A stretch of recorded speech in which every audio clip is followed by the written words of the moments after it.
episode 16 of the Aha Moment. Excited to be joined today by our guest.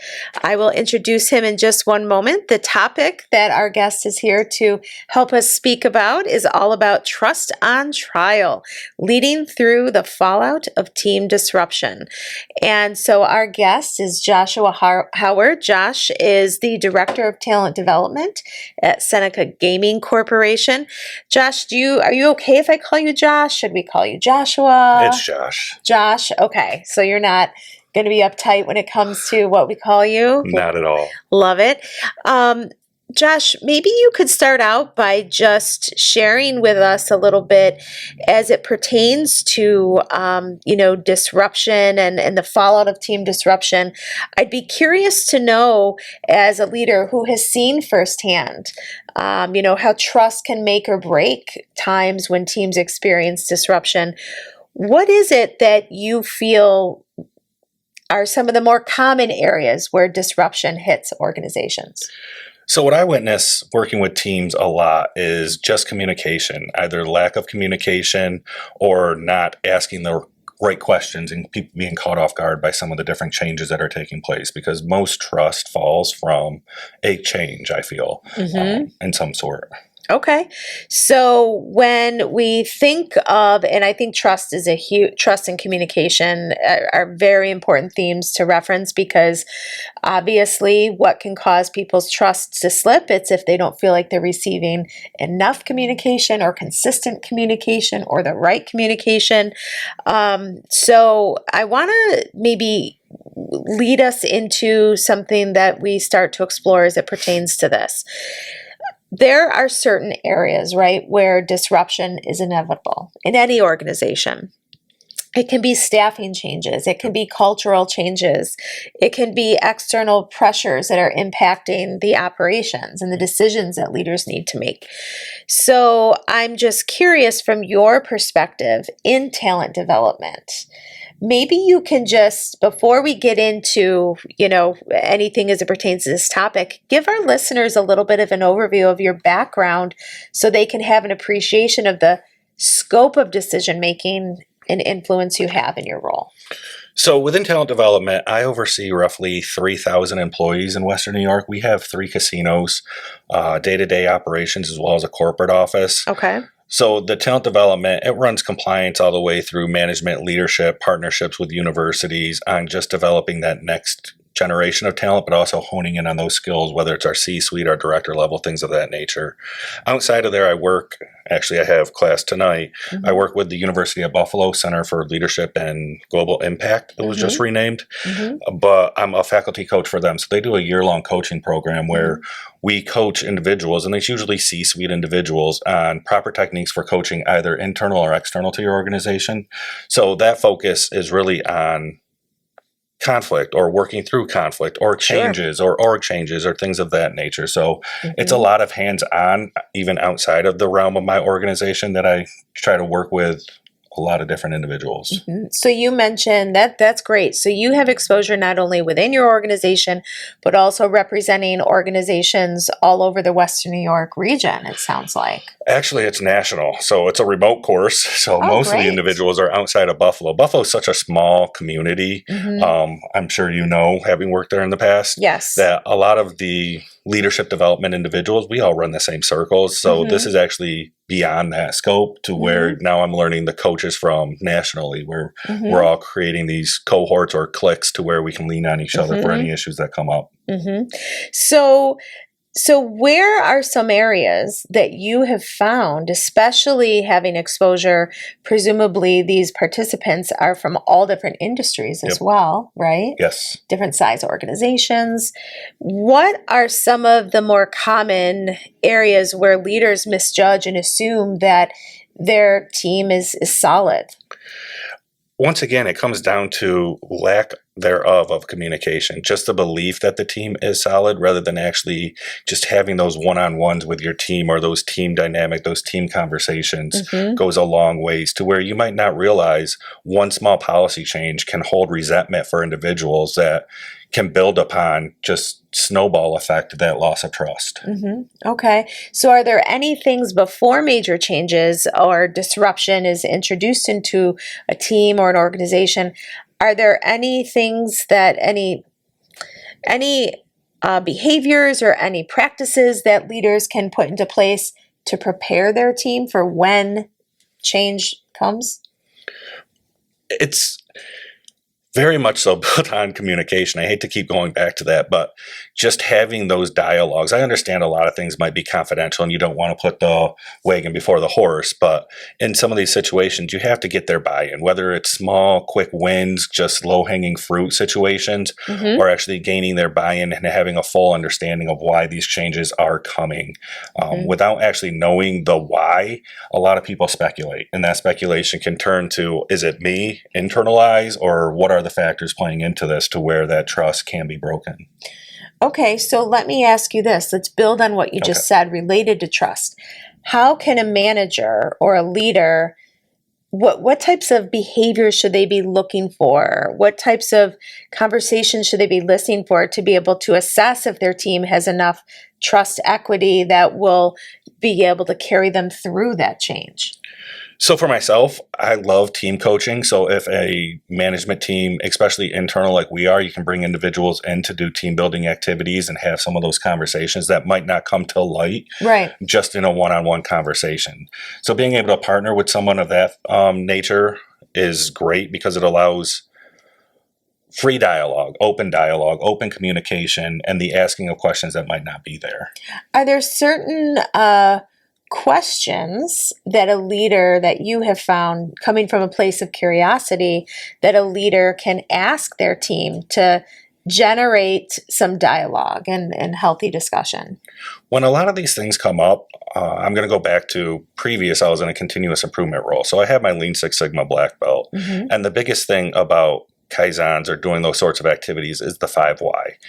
Continually asking why and getting to breaking it down so that a kindergartner can understand a lot of these things, and having that open dialogue and being able to ask that why without taking offense to, as a leader, am I doing this wrong, or are you questioning my authority, or things of that nature. Having that chance to have that culture of asking why and building upon it and continuing to ask why will build a lot of that trust, because you're not fearful. You're not worried about your position or my ego, or as people questioning me. It just opens it up. I like what you said there, because I think what we've been talking about the past several minutes is what leaders can do to prepare their team ahead of time before disruption, so that when it comes, they can move through it more smoothly. And one thing that I like that you said is actually taking the time to ask those whys and making sure that it happens in a way so that there's no defensiveness.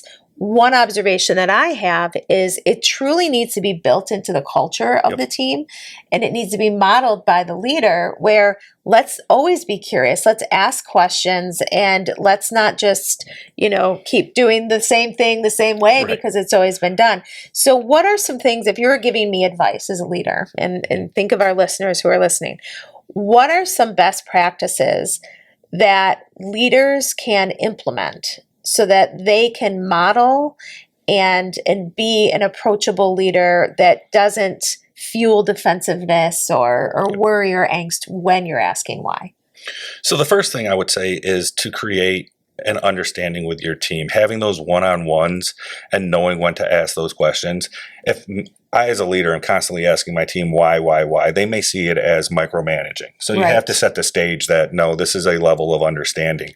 What is your perception? What is my perception? And trying to get to the end goal. A lot of times the issues and the trust isn't broken because we're trying to literally go at each other. We both have the same goal. It's just we have different paths to get there. So understanding that why on each person, it allows us to actually go ahead and move in that direction with a clearer state.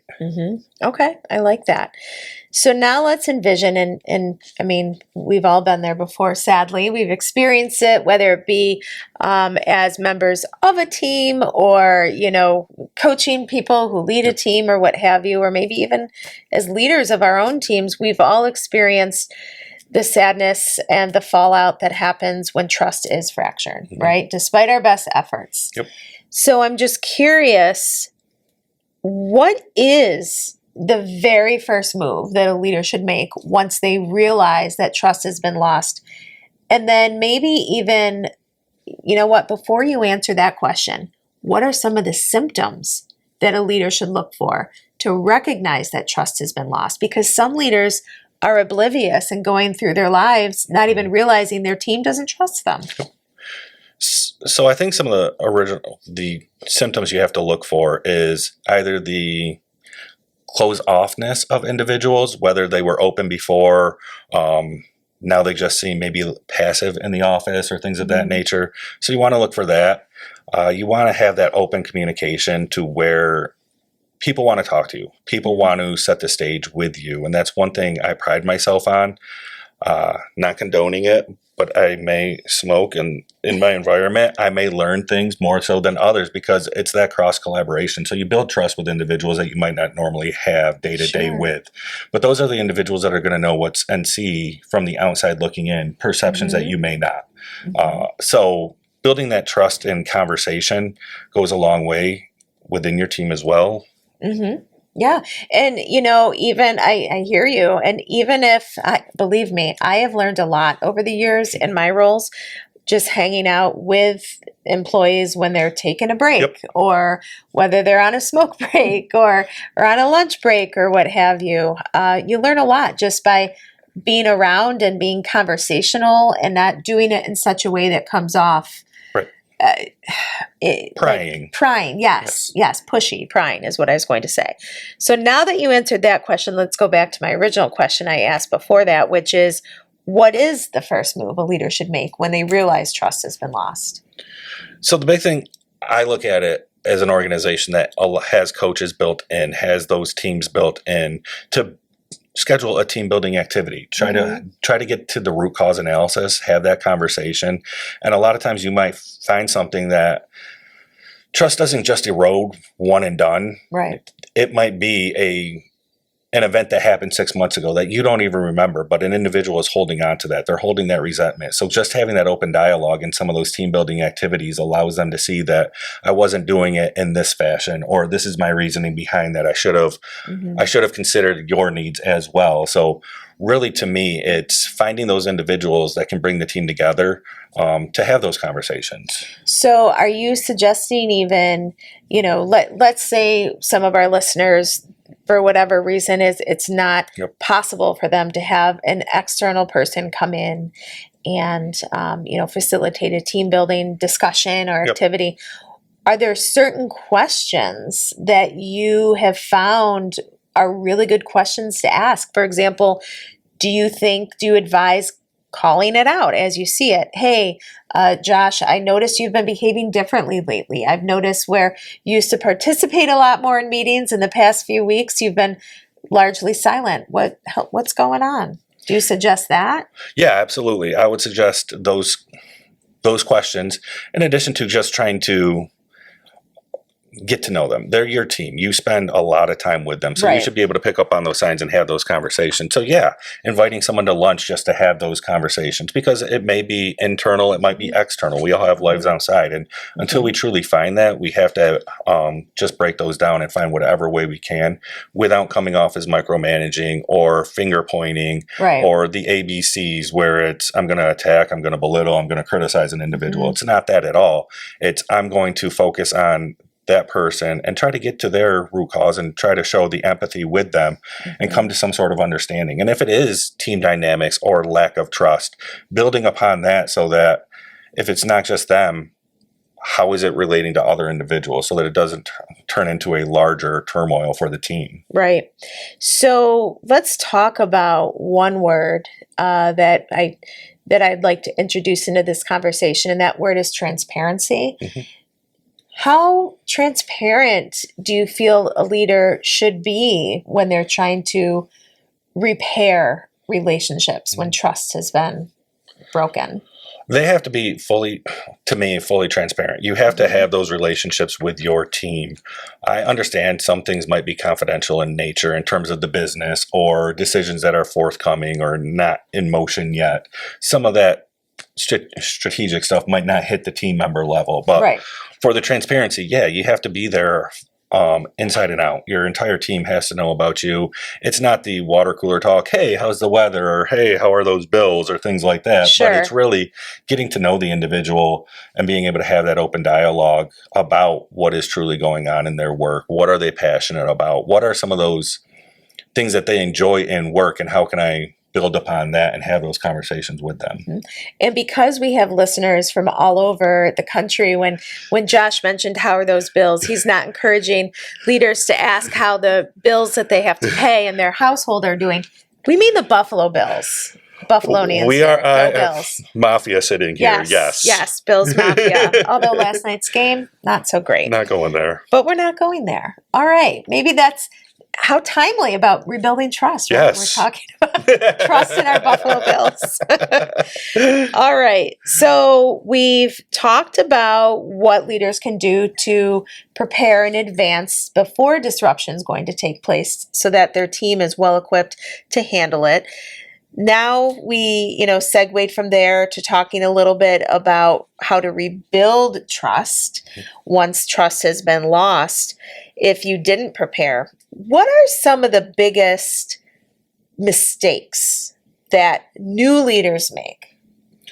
I think the biggest one that I see is individuals believing respect has to be earned or trust has to be earned rather than just going into it, giving it. If you're falling into an established team or if individuals are joining your team, you have to have the understanding that no one's coming into the organization trying to mess it up. We all want the same end goal. We just have different paths to get there. So having that understanding that, yes, we have trust together. I'm bringing you onto this team, or I'm joining your team with established trust. And then from there, it's just that continuation every day of how do I show that I have trust in my team, they have trust in me. So it's that building block, but you have to go into it with trust already established.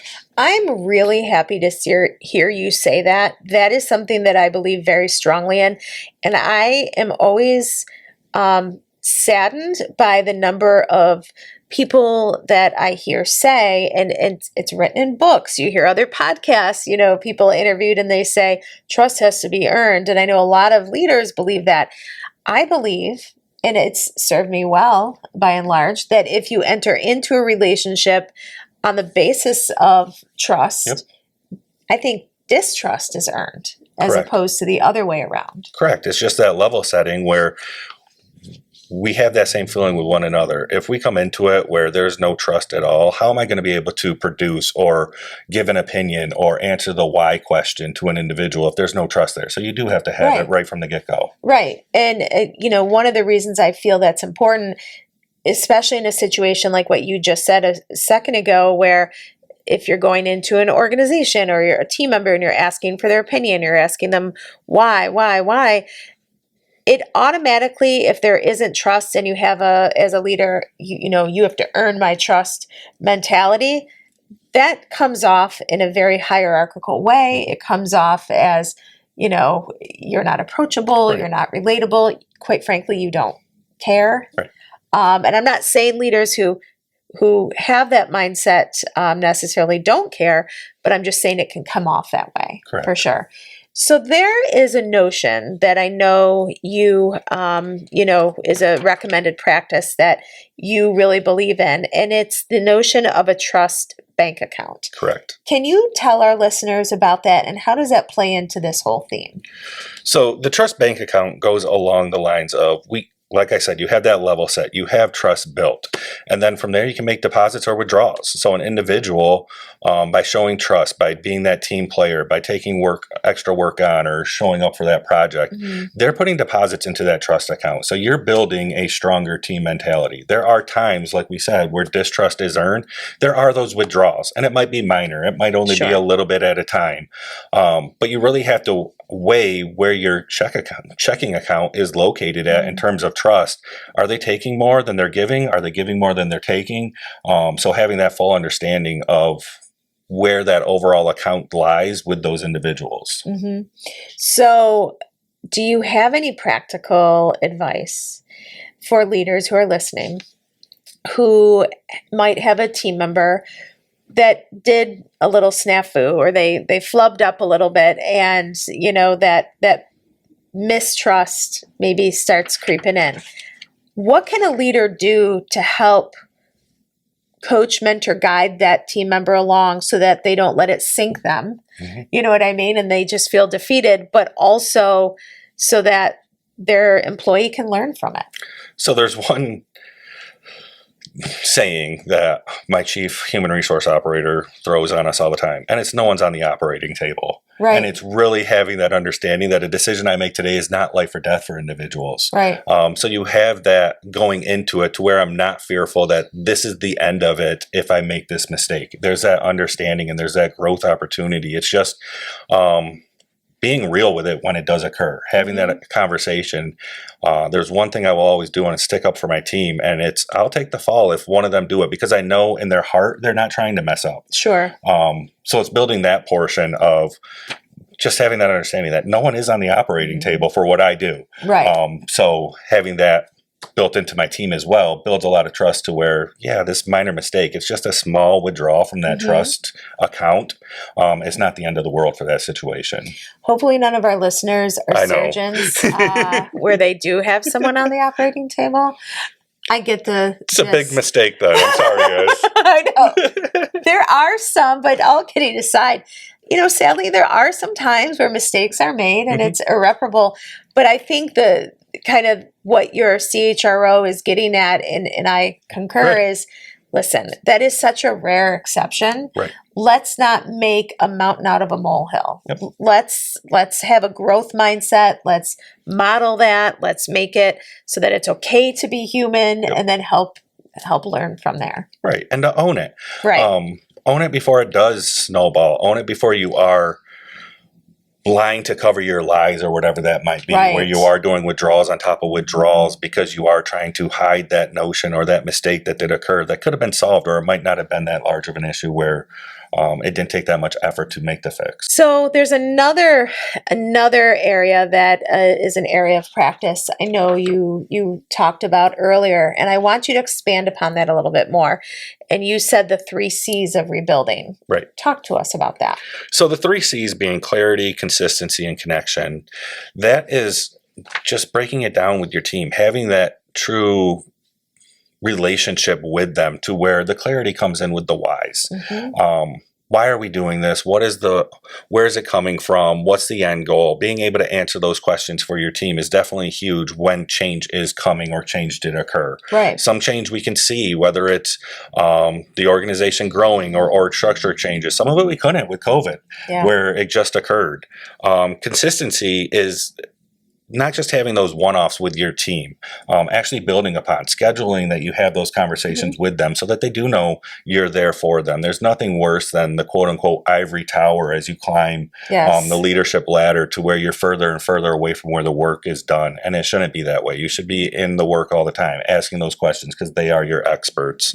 And then that connection, like I said, it's with everybody. It's building upon, going to lunch with individuals, taking those breaks and having normal conversation with people, because those relationships, you never know where that up and comer is going to go. You're never going to go to know what that little nugget of information is going to come from that you might not see in your day to day because you're siloed off or you have those blinders on. But being able to build upon that and see from another department within the organization how this might affect or what they're actually seeing, and being able to put those pieces together. Absolutely. And you don't ever know where someone is going to, just because they're on your team right now, you don't know where their career trajectory is going to take them. And I think that's a really important thing to point out. Another thing that I know, have utilized in the past, and I think it'd be good for you to speak to our listeners about, are reset meetings. So in other words, once there has been disruption or maybe there has been trust lost, how do you go about these reset meetings so that there can be some rebuilding? Yeah, so for myself, I come from a military background as well, and they're after action reviews. It's really pulling everyone together and having that understanding, but also creating that culture that we can have this dialogue, whether things are going really well or Right. things aren't going well. And so you build that culture to where it's normal. It's not just, oh, this project blew up and now I'm calling everyone in and they're going to go into it feeling like they're being attacked or with the wrong mindset. That you actually build the culture of being able to have those questions and those tie-ins so that it is easier when things do go wrong. The project might have been successful, but we had a hiccup here or there, and being able to piggyback off from all of those so that we can be more successful in the future. So there's a word that you've used a few times throughout our conversation today, and that's the word micromanaging. Right. And you've said, it's important for managers not to do that, for leaders not to do that. Can you maybe give examples of micromanaging behavior and where you've seen well-intended leaders demonstrate those to try to help a team forward, but in fact, it ends up setting them back? So going back to Six Sigma and Kaizens, Gemba is where the work is done.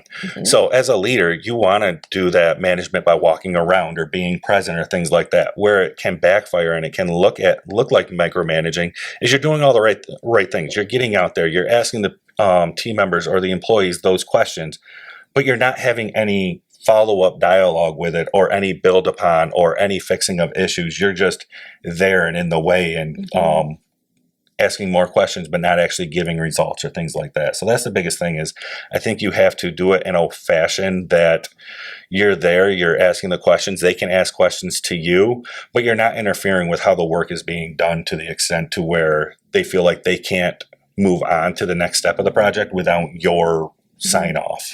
What about when leaders actually take it upon themselves to execute tasks that their team is supposed to be doing? Does that fit into micromanaging?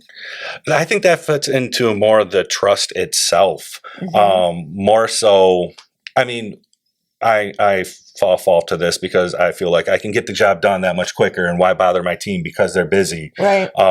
And that can be looked at upon, oh, they don't trust me for this quick task or this low-hanging fruit. And that's what you want with your team are those wins along the way. So regardless, that delegation portion does have to come in so that you build to their strengths. You allow them to get those quick wins or those small projects so that they do have a full understanding of operations as a whole. So one thing I think would be important, for our listeners to ask themselves as you contemplate everything you've heard from Josh and in our discussion today, ask yourself, if disruption were to hit your team today, is there enough of a foundation of trust within your team to be able to weather that storm, or are there large cracks that would only widen? And for those who are listening and hear this question, and they might say to themselves, gosh, I don't know if there's a decent amount of trust. What should they be looking for to make a determination if there is a decent amount of trust on their team, a solid baseline?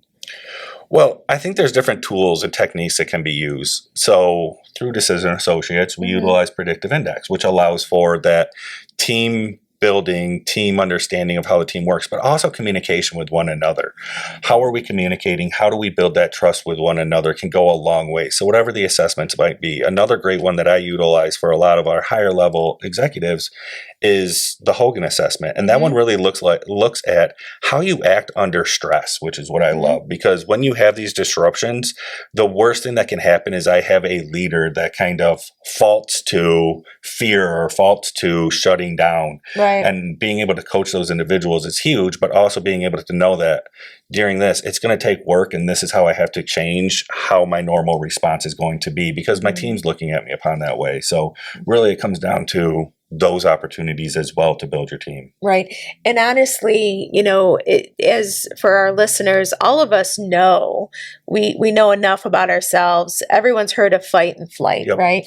We know if we fight, we know if we run, we know if we if we freeze, some people just completely freeze, and some people fawn, and fawn is where you just go into people pleasing mode and you just say whatever you think others want you to say. So that can also be a clue if you do some introspection and you ask yourself, okay, what is my typical go-to reaction when I'm stressed out or I'm worried about something or feeling out of control, and then kind of look for those behaviors within yourself, how it comes off with your team, right? Yeah, for sure. So Josh, any closing words you want to share before we wrap today? So for myself, when building that trust, it's all about that communication with your team, and not to do it in a way where it comes off fake or phony, but to actually build those real relationships inside your team with your external, whether they're other departments or external vendors or things of that nature. Just building those relationships is the largest thing that you can do, and look at it in terms of that bank account. Am I making deposits as well, or individuals withdrawing? And am I withdrawing from individuals from their accounts as well? Excellent. Wonderful words of wisdom, great practical advice. I know our listeners got a lot out of the time that we've spent together today, and thank you to our listeners for joining us for another episode of the Aha Moment. It's crazy because this is episode 16. I can't even believe it's episode 16. We are going to be joined for our next episode by Amy Roller. She is the Executive Director of the United Way of Chautauqua County, and that's a county in Western New York State. And she is going to be joining us for an episode that is going to be called Success by Design, Aligning Roles, Goals, and Expectations. So don't miss out on that episode, because we're going to be really exploring how it is that we define success before we make a hiring decision, and how to avoid some of those common onboarding pitfalls and missteps that can really set somebody up for a slower lead up to success in their role. And then, of course, some practical steps that leaders can take to create clarity right from the very start. This has been another episode of the Aha Moment by Decision Associates. Please be sure to subscribe to our channel on Spotify. Never miss an episode. If you have any comments, we'd love to hear from you. Any reviews, we'd love for you to do that. So if you can just take a moment or two, we'd be forever grateful. And you can learn more about us on LinkedIn or on our website, decisionassociates.net. Until next time, thank you.